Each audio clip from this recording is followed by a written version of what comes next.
Hello दोस्तों, आज की सीरीज हम आपके लिए लेकर आए हैं। ये 25 दिसंबर का पेपर है। ये आपके ग्राम विकास अधिकारी के लिए बहुत काम में आ सकता है और उसी के लिए मैंने सोचा आपके लिए एक वीडियो बनाई जाए। इसमें आपका 20 अंकों का कंप्यूटर है और 10 अंकों का आपका जनरल नॉलेज है। ये आपका काफ़ी काम आ सकता है। 35 नंबर का है। ये 15 दिसंबर को ये पेपर हुआ था, उसी के बारे में मैं आपको आज ये वीडियो लेकर आया हूँ। अगर आपको मेरी ये वीडियो अच्छी लगे तो मेरे चैनल को लाइक करें, सब्सक्राइब करें और शेयर करें। तो शुरू करते हैं हम अपना सेशन। जैसे कि आप देख रहे हैं कि ये आने वाले जितने भी पेपर हैं सारे के सारे आपके इंग्लिश और हिंदी में होने वाले हैं। इसमें आपको कोई दिक्कत नहीं होगी। अभी हम आपको कंप्यूटर का सीरीज़ कराएंगे, कंप्यूटर की सीरीज़ में बताएंगे। चलो तो शुरू करते हैं हम। जैसे कि आप देख रहे हैं ये सभी 26 अक्षरों, 10 प्रतीकों और 10 संख्याओं को एनकोड करने के लिए कितने बीट की आवश्यकता होती है। तो इसमें आप देख रहे हैं कि 6 बीट की आवश्यकता होती है। How many bits are required to encode all 26 letter, 10 symbols and 10 numbers. तो इसका रिज़ल्ट है 6। हम दूसरे सवाल पर आते हैं। जैसे कि आप देख रहे हैं कि किसी को जैसे इंग्लिश कम आती है तो वो हिंदी का यूज़ कर सकता है, और किसी को हिंदी ठीक से समझ में नहीं आ रही है, कोई भी वर्ड जो ज़्यादा शुद्ध लैंग्वेज वाला है, शुद्ध हिंदी वाला, तो आप इंग्लिश में पढ़ सकते हैं। जैसे कि आप देख रहे हैं to jump the equivalent spaces to the left the key used. तो हम कौन सी की का यूज़ करते हैं बाई ओर जाने के लिए। तो आप देख रहे हैं शिफ्ट एंटर का हम यूज़ करेंगे। उसके बाद हम तीसरे नंबर पे आते हैं। डाटा संचारित करने के लिए ब्लूटूथ मुख्य रूप से किसका उपयोग करता है। तो आपका करता है वो रेडियो फ्रीक्वेंसी वेव का यूज़ करता है। उसके बाद हम अगले क्वेश्चन पे आते हैं। निम्नलिखित में से कौन सा स्वचालित डेटा प्रतिकृति सहित उच्च स्केलेबिलिटी और दोष सहनशीलता प्रदान करने के लिए डिज़ाइन किया गया है। तो इसमें HDFS, ये इसकी शॉर्ट फॉर्म भी हैं, ये इसकी लॉन्ग फॉर्म भी हैं, जैसे कि आप देख रहे हैं। और आगे हम चलते हैं। प्रोसेसर के निम्नलिखित में से किस भाग में कंप्यूटर द्वारा आवश्यक सभी ऑपरेशन के लिए आवश्यक हार्डवेयर होता है। तो इसमें आगा आपका डाटा पाथ। निम्नलिखित में से कौन सी एन्क्रिप्शन विधि RSA में कार्यरत है। तो यह है पब्लिक की आपकी। तो उसके बाद हम आते हैं अगले क्वेश्चन पे। MS एक्सेल में सूत्र है एक, इसका हाफ होता है। इसका तो ये आप देख सकते हैं, इसका ये है आंसर। इसके बाद MS वर्ड में which of the following features in MS word in use to combine data from a database into a template document to create multiple personalized copies. जैसा आपको कई सारी कॉपीज़ करनी है तो उसके लिए क्या करेंगे, तो उसके लिए आप मेल मर्ज का यूज़ करेंगे। मेल मर्ज में क्या होता है कि आपके एक साथ कई सारे मेल भेजे जा सकते हैं। मल्टीपल कॉपीज़ बना के आप भेज सकते हैं, 100 से भी ज़्यादा आप भेज सकते हैं। ये जो मैं आपको करा रहा हूँ कॉपी, ये आपको 15 दिसंबर में आया हुआ कंप्यूटर का है। इसमें आपको हार्ड क्वेश्चन भी हैं, इसमें आपके सॉफ्ट क्वेश्चन भी हैं, सभी तरह के क्वेश्चन हैं। इससे आपको काफ़ी हेल्प मिलने वाली है। कौन सा प्रोटोकॉल ये सुनिश्चित करता है कि ट्रांसमिशन के लिए दौरान ईमेल इनक्रिप्टेड है। तो इसके लिए आपका HTMP/TLS है। इसका आंसर ये है which of the following is a light weight process that can run independently और as part of a process. यह आपका थ्रेड हो जाएगा।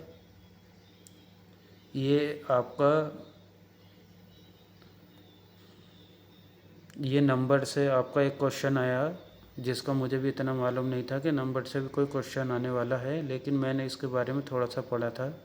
जैसे what is a one complaint of, इसका क्या होगा, मतलब जब आप इसे वन से गुणा करेंगे तो इसका उल्टा हो जाएगा। ये बाइनरी सिस्टम वाला ऑप्शन है, बाइनरी सिस्टम का ही क्वेश्चन है ये। आप देख सकते हैं कि नया क्वेश्चन है, लेकिन इस तरीके के भी क्वेश्चन आ जाते हैं। The concept of stored program architecture which greatly influence modern computing was first articulate by which of the following pioneers. मतलब इसका जो आविष्कार किया था किसने किया था? जॉन वॉन न्यूमैन ने किया था, इसका न्यूमैन ने किया था। और इसमें फुल फॉर्म पूछा है, what does post stand for in the context of computers. तो इसके पोस्ट की फुल फॉर्म क्या होगी? पावर ऑन सेल्फ टेस्ट इसकी आपकी फुल फॉर्म होगी। और इसमें अगला क्वेश्चन ये है, डी मॉर्गन सेकेंड थ्योरम से that an NAND gate is equivalent to a dub. तो इसमें आप क्या यूज़ करेंगे? इसके बीच में एक पैराग्राफ है, इसमें आपको अर यूज़ करना। इसके बाद हम आते हैं अगले क्वेश्चन पे। काफ़ी बड़ा क्वेश्चन है ये। इसमें देते हैं, match the following internet elements in their receptive main purpose. आपको इसमें मिलान करना है कि कौन सी चीज़ किससे कनेक्टेड है। आपका ए वाला जो है वो 1 वाला जो है वो ए से होगा। IAMA जो allows users to access their emails from different device पे आप इस तरीके भेज सकते हैं। और वेब सर्वर का होगा आपका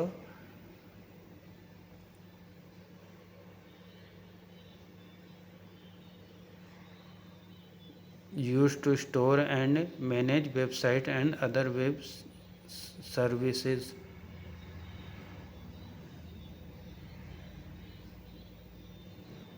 और तीसरे का होगा आपका डी, केबल मॉडेम जो है वो hardware device that allowed internet access, D वाला।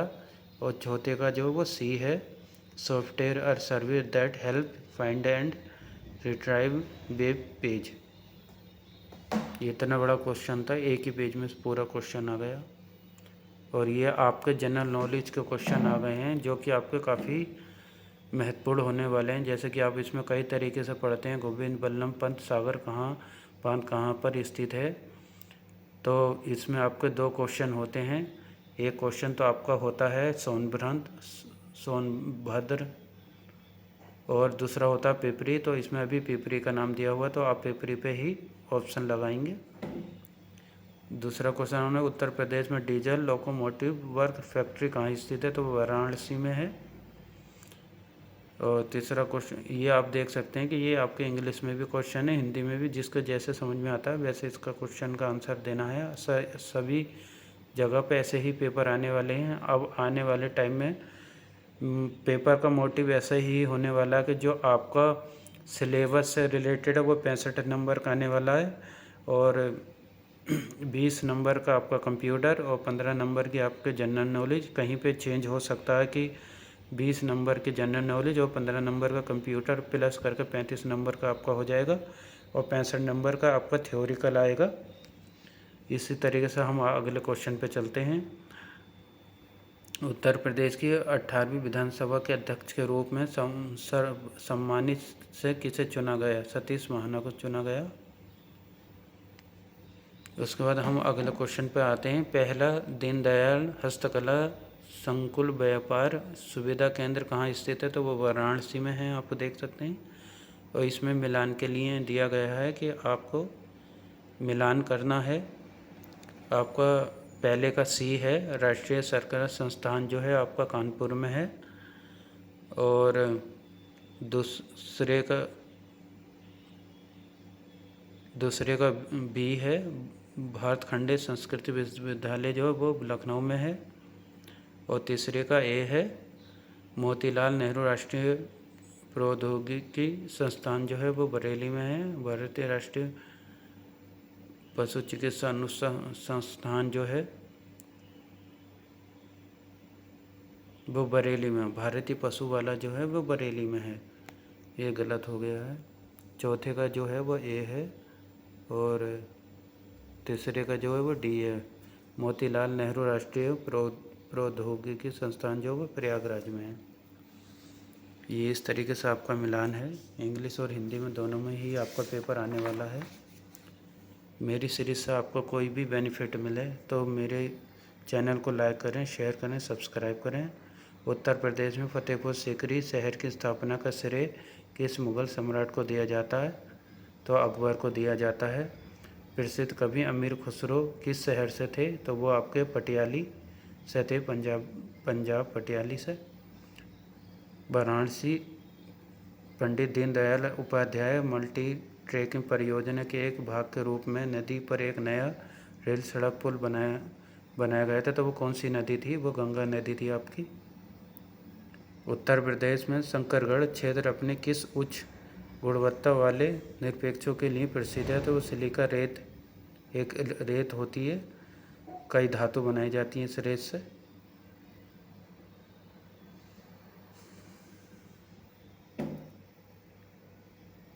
निम्नलिखित में से कौन सा जोड़ा सही सुमेलित नहीं है? तो आपका जो ये मेहताब बाग है वो लखनऊ में नहीं है। लाल किला जो है वो आगरा में है। शंकर विमान मंडप ग्रीन पार्क स्टेडियम कानपुर में है। और एक चीज़ का और आप ध्यान रखना है कि आगे जो भी आपके क्वेश्चन आएंगे वो सारे क्वेश्चन आपके 5 ऑप्शन में होंगे। पहले जो आपके ऑप्शन आते थे वो 4 आते थे, अब एक ऑप्शन बढ़ा दिया गया है। नया पैटर्न यही बन गया है। नए पैटर्न पे ही सारा आने वाले क्वेश्चन सारे नए पैटर्न पे ही होंगे। जैसे कि आप देख सकते हैं इसमें एक डी के बाद ई बढ़ा दिया गया है। उपयुक्त में से कोई नहीं, नन ऑफ द एबव। तो यही आपका पैटर्न होने वाला। 5 ऑप्शन का पैटर्न आपका आने वाले टाइम में। उत्तर प्रदेश में यूनेस्को विश्व धरोहर स्थलों की पहचान कीजिए। तो इसमें आप देख सकते हैं कि इसमें पहचान जो है आपका डी है, 2 इसमें है, दूसरा और तीसरा।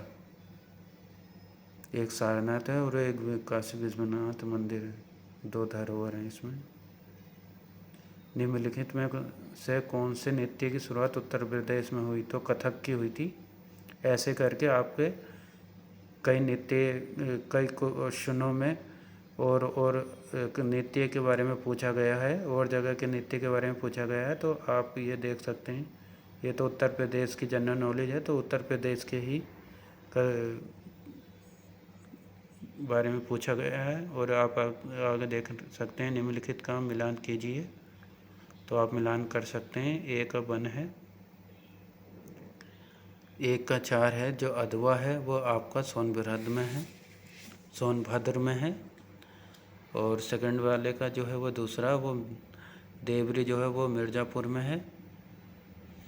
और तीसरे का पहला है केवलारी जो है वो झांसी में है। और पहाड़ी जो है वो महोबा में है। ये काफ़ी कठिन क्वेश्चन है, इनको आप याद कर सकते हैं। ये आपके काफ़ी काम में आने वाले हैं। ये आगे आपको और पेपर में भी देखने को मिल सकते हैं। उत्तर प्रदेश सरकार द्वारा एक जनपद एक उत्पाद योजना किस वर्ष चालू की गई थी? 2018 में। ये क्वेश्चन मैंने कई जगह कई बार जनरल नॉलेज में पढ़ चुका हूँ मैं। उत्तर प्रदेश के निम्नलिखित जनपदों का पश्चिम से पूर्व का सही क्रम क्या है? तो ये है आपका औरैया, हमीरपुर, फतेहपुर, जौनपुर।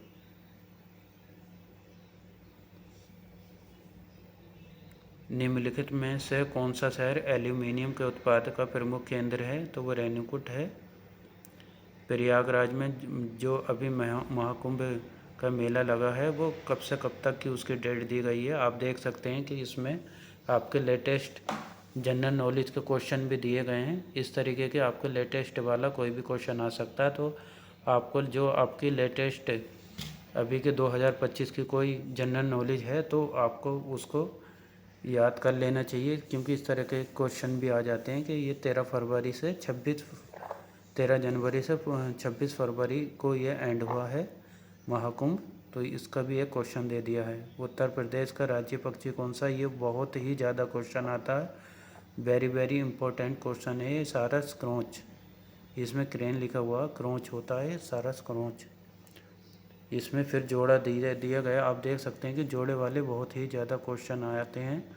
निम्नलिखित में से गलत जोड़ी पहचानिए। रामेश्वर शुक्ल अग्नि गर्वा, ये वाला जो आपका क्वेश्चन है ये गलत है। किस संस्था ने छठा उत्तर प्रदेश स्वास्थ्य शिखर सम्मेलन लखनऊ में जो आयोजित किया, तो वो आपका है FICCI। ये आपके क्वेश्चन पूरे हो चुके हैं। और आप लोग कमेंट करिए कि आपको मेरा पेपर कैसा लगा, और आप को मेरे पेपर से कोई भी नॉलेज मिली हो तो आप कमेंट करेंगे, तो मैं और भी इस तरीके के गवर्नमेंट वाले जो भी पेपर हैं और लेकर आऊँगा आप लोगों के जनरल नॉलेज के लिए, जिससे आपकी जनरल नॉलेज बढ़े। और मैं कोशिश करूँगा कि मैं जो आपको बता रहा हूँ, जो सिखा रहा हूँ, जो बता रहा हूँ, उससे आपको कुछ ना कुछ सीखने मिले और आपके गवर्नमेंट में वो क्वेश्चन ज़रूर आएँ। और मेरे चैनल को सब्सक्राइब करें, लाइक करें, शेयर करें।